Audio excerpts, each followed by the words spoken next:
তবে জীবন বাঁচানোর জন্য হারাম খাওয়া যায়, যতটুকু না হইলে না। আমাকে যদি প্রশ্ন করেন হুজুর মদ খাওয়া যায়, উত্তর হচ্ছে না, হারাম। কিন্তু একজন যদি বলে হুজুর আমি তৃষ্ণায় গলা ফেটে যায়, 3 দিন ধরে এক ফোঁটা পানি গলা দিয়ে পড়ে নাই, মরুভূমির মাঝখানে দেখলাম এক বোতল লেখা অ্যালকোহল, মদ খাওয়া যাবে? তখন উত্তর হচ্ছে যাবে। যতটুকু খাইলে আপনার জান বেঁচে যাবে, সুযোগ পেয়ে গটগট করে পুরোটা খাইতে পারবেন না, ঠিক কিনা? এজন্য বিষ্ণু ইসলাম দোয়া করতেন, আল্লাহুম্মা কফিনি বিহালালিকা আন হারামিক ওয়া আগনিনি বিফাদলিকা আম্মান সিওয়াক। আজকের আলোচনার বিষয় হালাল এবং হারাম। আলোচনার বিষয় হালাল এবং হারাম, দুই রাস্তা। হালাল চলে গেছে এইদিকে, হারাম গেছে এইদিকে। আমরা যাব কোন দিকে? ডান দিকে। হালাল খুব বরকতময়, হালালে বরকত বেশি, হারামে বরকত নাই। বিশ্বাস করেন, 1 কোটি টাকা ইনকাম মাসে। কয় কোটি? এরকম লোক আছে না কস ভাই? বাংলাদেশে আছে না? 1 কোটি টাকা ইনকাম, কোটি টাকা ইনকাম তার।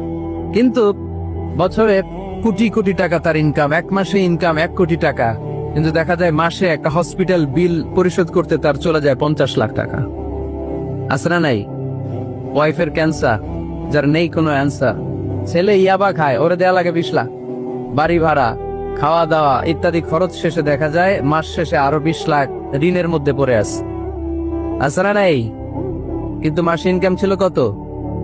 1 কোটি। কিন্তু মাস শেষে দেখা যায় 20 লক্ষ টাকা ঋণের বোঝায় চাপা পড়ে আছে।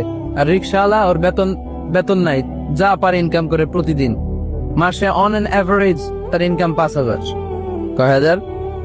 1,000 চলে যায় ওর যে ছুপড়ির বেড়া, ওই বাড়ির ভাড়া দিতে।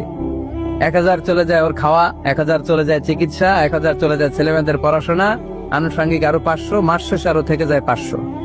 1 কোটি টাকা ইনকাম করেও 20 লক্ষ টাকা ঋণের বোঝায় চাপা পড়ে আছে। আর 5,000 টাকা ইনকাম, মাস শেষে কত থাকে? 500। কারণ ওর পুরো ইনকামটাই হালাল। ওর পুরো ইনকামটা কি? আর হালালে বরকত ঢুকায় দিছে কে? হারামে কোনো বরকত আছে? আওয়াজ করে বলেন তো, গরু খাওয়া হালাল না হারাম?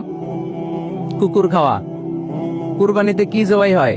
সুন্নতে খাতনার অনুষ্ঠানে, বিয়ের অনুষ্ঠানে, প্রতিদিন কসাইয়ের দোকানে, কোথাও কুকুর জবাই হয়? গরু বা গাভী বছরে বাচ্চা দেয় কয়টা? একটা। আর কুকুর দেয় কয়টা? 7টা, 10টা, 11টা। জন্ম নিয়ন্ত্রণ নাই তো, দেদারসে দিচ্ছে, ফ্যামিলি প্ল্যানিং নাই তো। দেখেন, গরু বাচ্চা দিল কম, কুকুর বাচ্চা দিল বেশি। গরু জবাই হয় বেশি, কুকুর জবাই হয় না। গরু আমরা খাই বেশি, কুকুর খাই না। তারপরেও কষ ভাই, গরু বেশি না কুকুর বেশি? আওয়াজ করে বলতে হবে, গরু না কুকুর? কারণ গরু খাওয়া হালাল, আর হালালে বরকত ঢুকায় দিছে কে? এজন্য দ্য ডিসিশন ইজ ইয়োরস। সিদ্ধান্ত আপনার। কই যাবেন, ডানে না বায়ে? হালালের সাথে না হারামের সাথে? হালালটা হচ্ছে পরিবেশ বান্ধব। হালালটা কি? Eco friendly. এটা পরিবেশ বান্ধব, এটা স্বাস্থ্যকর, এটা রুচিসম্মত, এটার মধ্যে কোনো ঝামেলা নাই, এটাতে কোনো ভেজাল নাই। হালালে থাকলেই লাভ, যদিও অল্প। সুবহানাল্লাহ পড়েন। এজন্য রাব্বুল আলামিন বলেন, ইয়া আইয়ুহান নাসু কুলু মিম্মা ফিল আরদি হালালান তাইয়্যিবা ওয়া লা তাত্তাবিউ খুতুওয়াতিশ শাইতান ইন্নাহু লাকুম আদুউম মুবিন। ও মানুষেরা, শোনো শোনো, এই জমিনের ভেতরে যেটাকে আমি হালাল করেছি, যেটাকে আমি পবিত্র করেছি, ওইটা খাও, ওইটা গ্রহণ করো। হারাম খেও না, হারাম অর্জন করো না, হারামের কাছেও যেও না। শয়তানের পদাঙ্ক অনুসরণ করো না। জেনে রেখো, শয়তান হলো তোমাদের প্রকাশ্য দুশমন। ঠিক কিনা? আদুউম মুবিন। শয়তান আমাদের প্রকাশ্য দুশমন। সে হারামকে আমাদের কাছে চাকচিক্যময় করে তোলে। সে বুঝাতে চায় হারামের মধ্যে আরাম। আসলে হারামে আরাম আছে, হালালের মধ্যে বরকত। এজন্য আমরা সবসময় হালাল অবলম্বন করবো। রাজি আছেন তো? কিন্তু আমরা যদি আমাদেরকে প্রশ্ন করি, আমাদের ব্যবসায়, আমাদের চাকরিতে, আমাদের লাইফ লিডিং সিস্টেমে আমরা কি শুধু হালাল খাই? হালালও খাই, সুযোগ পাইলে একটু যদি পাই অমনি ধরে ঘাপুস ঘুপুস। সুযোগ পাইলেই কি ঘাপুস ঘুপুস?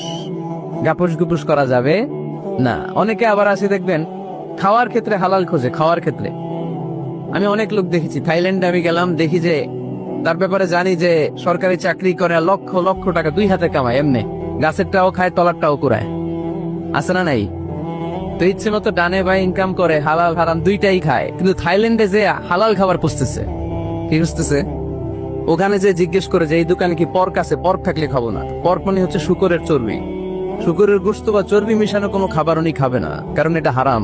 আর গুড় যে খায় এটা খুব হালাল। এরকম ডাকাইত আছে না নাই? তাহলে আমাদের মুসলমানদের সবচেয়ে বড় সমস্যা হচ্ছে আমরা খাওয়ার ক্ষেত্রে হালাল খুঁজি, কিন্তু ইনকামের ক্ষেত্রে ওই জিনিসটা খুঁজি না। এরকম আছে না নাই? না, your food should be halal, your drinks should be halal, your income should be halal, your dress up, your fashion should be halal, and your entertainment should be halal. আপনার পোশাক হতে হবে হালাল, আপনার খাদ্য হতে হবে হালাল, আপনার উপার্জন হতে হবে হালাল, আপনি যে বিনোদন করছেন এই বিনোদনটাও হতে হবে হালাল। চিল্লায় বলেন ঠিক কিনা? হালাল বিনোদন লাগবে, হালাল ড্রেস আপ লাগবে। ছেলেরা কি স্বর্ণ পড়তে পারবে? ছেলেরা কি সিল্কের জামা পড়তে পারবে? আমরা সিল্কের জামা পরি না, এটা আমাদের জন্য হারাম করেছে কে? ছেলেরা জুয়েলারি পড়তে পারবে? গলায় চেন পড়তে পারবে? হাতে ব্রেসলেট দিতে পারবে? আছে না নাই? এখানেও অনেকের আছে না নাই? দেয়া যাবে? অনেক ছেলে দেখবেন আবার কানের মধ্যে ছিদ্র করে। কসবাই মাশাআল্লাহ এগুলা নাই। আমি বাসায় দেওয়ার জন্য কইলাম নাই, আবার ওরা কয় আছে। আছে আছে না, এগুলো করা যাবে? দাড়িতে চুলে কালো রং দেয়া যাবে? এটা ধোঁকাবাজি। এটা কি? মান গাশশানা ফালাইসা মিন্না। আল্লাহর হাবিব সাল্লাল্লাহু আলাইহি ওয়াসাল্লাম বললেন, the person who deceives us, he is not among us. যে আমাদেরকে ধোঁকা দেয় সে কখনো আমার উম্মত হতে পারে। মদিনার খেজুরের বাজার ভিজিট করতে গেলেন আল্লাহর হাবিব সাল্লাল্লাহু আলাইহি ওয়াসাল্লাম, অডিট করতে গেলেন। যে খেজুরের স্তূপের ভেতরে আল্লাহর হাবিব সাল্লাল্লাহু আলাইহি ওয়াসাল্লাম হাত ঢুকায় দিয়ে দেখলেন ভিতরে পানি, উপরে শুকনা খেজুর, ভিতরে ভিজা খেজুর। আল্লাহর হাবিব সাল্লাল্লাহু আলাইহি ওয়াসাল্লাম বললেন, ঘটনা কি? ভিজা কেন? ব্যবসায়ী বলতেছে বৃষ্টি হয়েছিল। কি হয়েছিল? তো বৃষ্টি হইলে তো তার নমুনা সব জায়গায় থাকবে। তখন আল্লাহর হাবিব সাল্লাল্লাহু আলাইহি ওয়াসাল্লাম দাঁড়িয়ে বলেছিলেন, খবরদার, মান গাশশানা ফালাইসা মিন্না। যে আমাদেরকে ধোঁকা দেয় সে আমাদের দলভুক্ত হতে পারে না। এজন্য আমরা যেন কাউরে ধোঁকা না দেই, আমরা যেন হারামের সাথে সম্পর্ক জুড়ে না দেই। আমাদের সম্পর্ক হবে হালালের সাথে। চিল্লায় বলতে হবে কিসের সাথে? আজকের মাহফিলটা তখনই সার্থক হবে যখন এই কথাগুলো শুনে আমরা এই সিদ্ধান্তে উপনীত হতে পারবো যে আমার ফুড, আমার ড্রিঙ্কস, আমার ইনকাম, আমার ড্রেস আপ, আমার এন্টারটেইনমেন্ট, আমার সবকিছু হালাল দিয়ে আমি সাজাবো। আমার জীবনটাকে আমি হালাল দিয়ে সাজাবো। রাজি আছি না নাই? সব হালাল হইতো। নারীদের ফ্যাশন, অনেক নারীরা ফ্যাশন সচেতন। খবরদার, নারীরা টাইট ফিটিং পোশাক পরতে পারবে না। পারবে? পাতলা পোশাক পরতে পারবে না। তারা নিজেদেরকে আবৃত করে রাখতে হবে। টাইট ফিটিং পোশাক পরতে পারবে না, অন্য ধর্মের পোশাক পরতে পারবে না, পরচুলা লাগাতে পারবে না। এই ফোর কর্নার্স, এই বর্ডার গুলো মেনে নারী যে কোনো ধরনের ফ্যাশন নিতে পারে। এই ফ্যাশন গুলোকে বৈধ করেছে কে? এজন্য রাব্বুল আলামিন বলেন, ইয়া আইয়ুহান নাসু কুলু মিম্মা ফিল আরদি হালালান তাইয়্যিবা ওয়া লা তাত্তাবিউ খুতুওয়াতিশ শাইতান ইন্নাহু লাকুম আদুউম মুবিন। সুবহানাল্লাহ পড়ে। ওহে মানুষেরা, এই জমিনে যেটা পবিত্র আর হালাল বলে আমি ঘোষণা দিয়েছি সেটা খাও, কারণ সেটাতেই বরকত। আর শয়তানের পদাঙ্ক অনুসরণ করো না, কারণ শয়তান তোমাদের প্রকাশ্য শত্রু। কথাটা বলেছেন কে? তাহলে আমরা হালালের পক্ষে না বিপক্ষে? এই আপনাদের গলার আওয়াজ। হালালের পক্ষে না বিপক্ষে? হারামের পক্ষে না বিপক্ষে? আমরা আমাদের জীবনটা হালাল দিয়ে সাজাতে চাই কি চাই না? কারণ হালালে বরকত ঢুকায় দিছে কে? কিভাবে আপনার জীবনের প্রতিটি অঙ্গনকে হালাল দিয়ে সাজাবেন? কিভাবে এই হারাম থেকে বেঁচে থাকবেন? এর কিছু মূলনীতি আছে, some principles, you have to follow it. এই প্রিন্সিপাল গুলো যদি খেয়াল করেন তাহলে হালাল দিয়ে জীবন সাজানো সহজ। আর এই প্রিন্সিপালে, মূলনীতিতে যদি ভেজাল লাগাই দেন তাহলে সব জায়গায় ভেজাল আছে না নাই? আজকে এই চমৎকার দুপুরে আমরা হালাল হারামের মূলনীতির ব্যাপারে কয়েকটি কথা শুনে বিদায় নিব ইনশাআল্লাহ। পরে হালাল এবং হারামের প্রথম মূলনীতি হচ্ছে আল আসলু ফিল আশিয়াই আল ইবাহা। মূলত সবকিছু পৃথিবীতে যা দেখি, যা পাওয়া যায়, খাবার দাবার যাই হোক না কেন, মৌলিকভাবে সবকিছু হালাল। যুবক ছেলেরা বুঝে যাও, কান দুটো খরগোশের কানের মতো খাড়া কর। আমি সহজ করে বুঝাবার চেষ্টা করব, যদিও সহজ করে বুঝানো সহজ না। সহজ করে কইতে আমায় কহজে, সহজ করে যায় না কওয়া সহজে, ঠিক কিনা? তারপর আমি চেষ্টা করছি সহজ করে বুঝানোর। খুব সহজ। আর দিন ও ইউসরুন লা উসরা ফি, দিন সহজ, এর মধ্যে কাঠিন্যতা নাই। মন জয় করার চারটা বাক্য আল্লাহর হাবিব সাল্লাল্লাহু আলাইহি ওয়াসাল্লাম আমাদেরকে শিখিয়ে গিয়েছেন। বাশিরু ওয়ালা তুনাফিরু, ইয়াসসিরু ওয়ালা তুআসসিরু, সহজ করে উপস্থাপন করো, কঠিন করো না। মানুষকে দিনের প্রতি আকৃষ্ট করো, দিন থেকে ভাগিয়ে দিও না। আমরা অনেকে দিন থেকে ভাগায় দেই, আছে না নাই? এক ছেলে হিন্দু হইছে, হিন্দু থেকে মুসলমান হইছে, আগে ছিল হিন্দু, এখন দেখে এই ছেলেরে কি সুন্নি মুসলমান বানাবে, না ওয়াহাবি বানাবে, না আহলে হাদিস বানাবে, না হানাফি বানাবে, এই নিয়ে কিলাকিলি, আছে না নাই? কি বিপদ! সে আগে হিন্দু আসছিলাম, এটাই তো ভালো আসছিল। মুসলমান হওয়ার পরে এর ভয় দেখানো শুরু করছে, এই খবরদার, নামাজ রোজা যাকাত হজ সব লাগবে, হারাম খাওয়া যাবে না, এটা নাই ইসলাম, এটা নাই, ওইটা নাই, ওইটা নাই, হিন্দু কইতেলে আমিও নাই, এরকম হয় না? খবরদার, আল্লাহ ছাড় দিতে চায়, মৌলবীরা ছাড় দেয় না, আছে না নাই? তো আমরা যেন কঠিন না করি। হালাল হারামের প্রথম মূলনীতি হচ্ছে basically everything in this world is হালাল। এই পৃথিবীতে যা আছে সবই হালাল। সব কি? সব হালাল, সব হালাল, সবই হালাল, অল্প কিছু হারাম। সুবহানাল্লাহ পড়ে। যদি এমন হইতো এই পৃথিবীতে যা আছে সবই হারাম, অল্প কিছু হালাল, খুব ভালো হইতো, তাই না? সুবিধা হইতো আমাদের। আমাদের সুবিধা করে দিলেন কে? বেসিকলি এভরিথিং ইজ হালাল, পৃথিবীর সবকিছু হালাল। আপনারা যদি কেউ কিছু বলে যে এটা কি হালাল না হারাম, আপনি হুট করে বলবেন আগেই বলবো হালাল। যদি হারামের দলিল পাওয়া যায় তখন বলবো হারাম, ঠিক কিনা? আমাকে যদি বলেন এটা হালাল না হারাম, আমি যদি বলি হালাল, আপনি যদি বলেন দলিল দেন, এটা আপনি ভুল বলবেন। কারণ কোনো কিছু হালাল করতে হলে দলিল লাগে না। কোনো কিছুকে হালাল বলে সাব্যস্ত করতে দলিল লাগে না। হারাম বলে যদি সাব্যস্ত করতে চান তখন দলিল লাগবে, তাও তেনা পেছানো দলিল দিয়ে হবে না, যেন তেন দলিল দিয়ে হবে। অকাট্য দলিল, এটাকে বলে আল আদিল্লা আল কাতঈয়া। অকাট্য দলিল লাগে কোনো জিনিসকে হারাম সাব্যস্ত করতে হলে। তাহলে এই যে আমাদের জন্য আল্লাহ সহজ করে দিলেন, সবকিছু বেসিকলি হালাল, যতক্ষণ না এটা হারাম হওয়ার ব্যাপারে দলিল পাওয়া যায়। এজন্য হারাম হারাম জিকির না করে জিকিরটা চেঞ্জ করে করতে হবে হালাল হালাল। কথা বলেন ঠিক কিনা? জিকির দুই ধরনের আছে। জিকির কয় ধরনের? একটা জিকির হচ্ছে হারাম হারাম হারাম, একদলের কাছে সবই হারাম। একটা সময় এদেশের কিছু আলেম সমাজ ইংরেজিকে হারাম বলতো, ইংরেজি শিক্ষা করাকে কি বলতো?